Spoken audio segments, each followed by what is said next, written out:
You know, Batman to me is probably the very first modern superhero.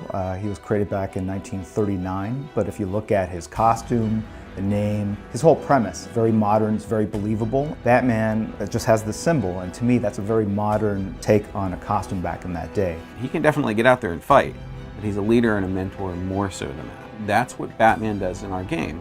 He works with the player to teach them how to fight crime and fight Brainiac and like that. Alternatively, if you're a villain, he's going to come beat you up sooner or later, so watch out.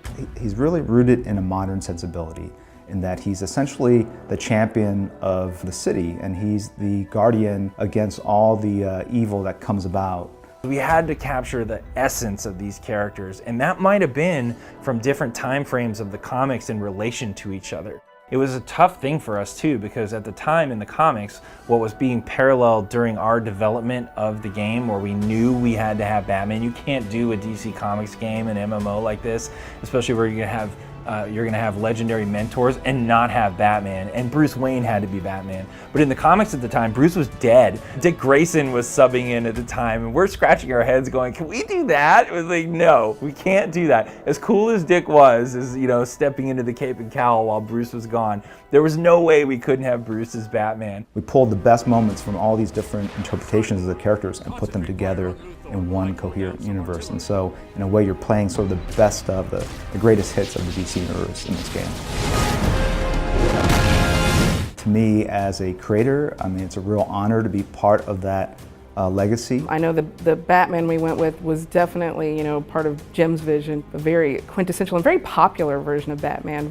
He looks a lot like he did in the Hush books, which is one of my favorite titles. The Batman I drew in Batman Hush, and that was the principal kind of look of Batman that we try to incorporate into the game itself, was a mishmash of a number of different Batmen, Batmans that I read as a kid. We knew for our players and our fans that were coming to the game, they would want to see something that was classic, that was absolutely going to be the perfect, ideal version to as many people as possible of that character. I know that atmosphere was really important when we were developing Gotham, and we basically settled on, well, it's going to be a pretty dark, pretty spooky place, and this is a place filled with crime. So we populated the city with criminals, encounters that heroes or villains could partake in, depending on which side you want to be on. It's got the bat signal always going up in the sky because there's always some kind of crisis going on there right now. Gotham City really embodies corruption and, in a way, decay. It's really something that needs to be saved because it is so damaged.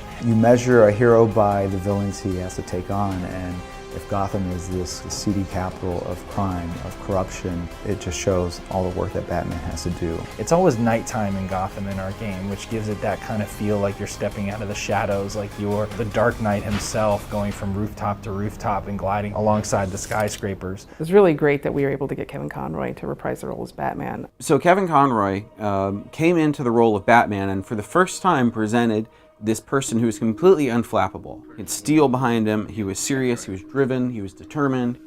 Without discipline, all is chaos. Criminals are cowardly, superstitious, weak. It's this sort of tone that he has and how he does his delivery where there's always this calmness to it. He's an amazing Batman, possibly the one true Batman.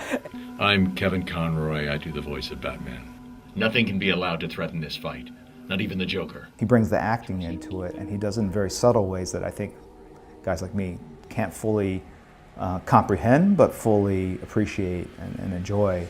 He's saying the Joker's attack here is just a diversion, but from what? There's a second set of coordinates. I'm sending them to your map now. Celebrating Batman's 75th birthday, or his anniversary, I think it shows the power of the character, it shows the power of ideas and how they can stay contemporary and modern throughout 7+ decades. It really speaks to the appeal of a character like this, where he's got no superpowers and he's able to reach his full potential just based on sheer determination.